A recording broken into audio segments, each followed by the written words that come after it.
मेरे दोस्तों, आपको बता दूं कि यमन ने एक बार फिर से अमेरिका के एयरशिप को निशाना बनाया है। अमेरिका ने कंफर्म किया है कि यमन की मिसाइल हमारे शिप पर जाकर टकराई है।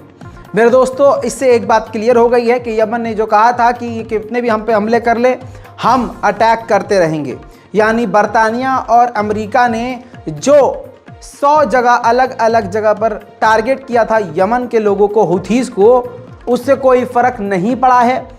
यमन के हूथीज़ अभी भी हमला कर रहे हैं। वहीं अमेरिका अपने 2 नेवी अफसरों को अभी भी तलाश कर रहा है जो कि ईरान के ख़िलाफ़ एक ऑपरेशन में इन्वॉल्व थे और वो उसी समुद्री इलाके से गायब हैं। इल्ज़ाम ईरान पर लगा हुआ है। वहीं बरतानिया ने, जी हाँ, ब्रिटेन ने ऑफिशियली कहा है कि अभी वो देख रहे हैं, सोच रहे हैं कि अभी हूथीज़ और यमन पर आगे हमले अभी करने हैं या नहीं। उधर यमन को लेकर सीधा सीधा ईरान के विदेश मंत्री ने कहा कि यमन तब तक हमला करता रहेगा लाल सागर में जहाज़ों पर जब तक गाज़ा के ऊपर इजराइल हमले बंद नहीं कर देता। वहीं यहाँ रोक कर आपको ये भी बता दूं कि अमरीकी इंटेलिजेंस रिपोर्ट का ये दावा है पूरी इन्वेस्टिगेशन के बाद कि ईरान हूथीज़ को ऑर्डर नहीं दे रहा है। इस वक्त हूथीज़ हो या हमास अपने ही दिमाग से काम कर रहे हैं। हालांकि एक और ख़बर आ रही है और 2 दिन से मैं आपको ये बात बता रहा हूँ और इसको दिमाग में रख लीजिए।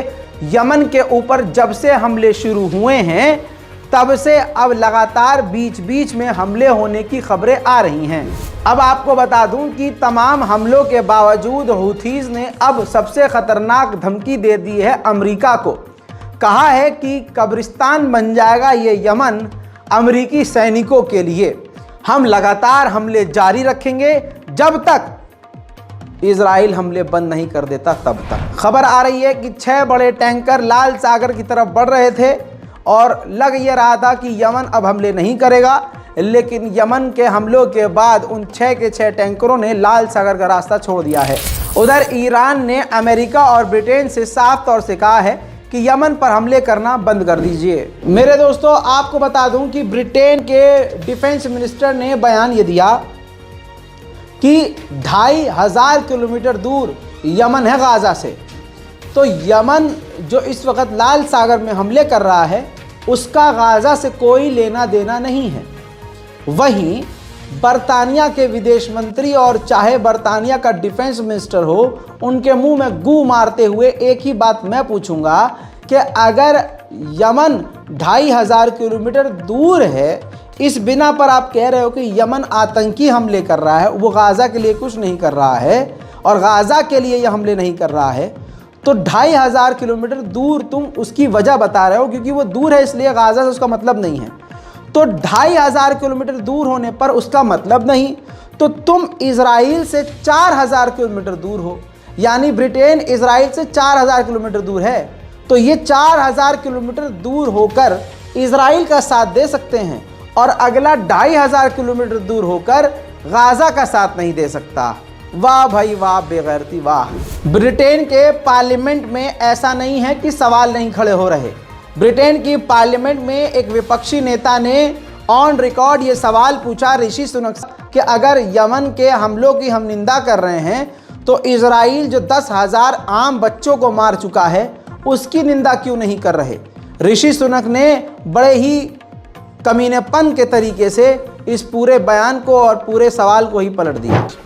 Thank you much, Mr Deputy Speaker. The Prime Minister said earlier, quite rightly, that we must condemn the Houthis and their illegal strikes on innocent civilians to protect the rule of law. So will we also condemn Israel and illegal strikes against innocent civilians, including 10,000 dead children, to protect the self-same rule of law? Yeah, exactly. As I've said repeatedly, we are deeply concerned about the devastating impact of the fighting in Gaza on the civilian population. Too many people have lost their lives already, and there is a desperate need to increase humanitarian support to Gaza. That is what we're doing, and calling Israel to abide by international humanitarian law and to do everything they can to protect civilian life.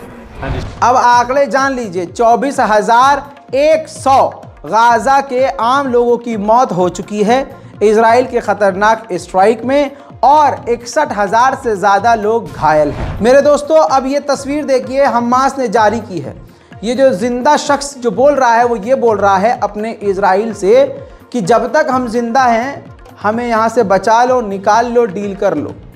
लेकिन इसी video के अंत में ये देखिए, blur कर दिया है हमने, सेंसर कर दिया है, वही जो अपील कर रहे हैं कि हमें बचा लो जब तक हम जिंदा हैं, हमास ने उनको मरा हुआ दिखा दिया है और जानकारी दी है कि इजराइल के ही एयर स्ट्राइक में, इजराइल के ही हमलों में उन्हीं के यहूदी कैदी मारे गए हैं। इनमें से एक बस वो लड़की बची हुई है।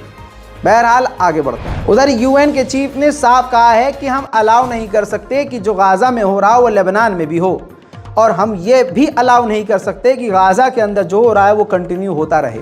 अब एक खास रिपोर्ट है, फुल स्क्रीन पर लगा रहा हूँ, इस तस्वीर को ध्यान से देखिए और समझ लीजिए। कतर के अमीर ईरान और फिलिस्तीन का फुटबॉल मैच कतर में देख रहे थे।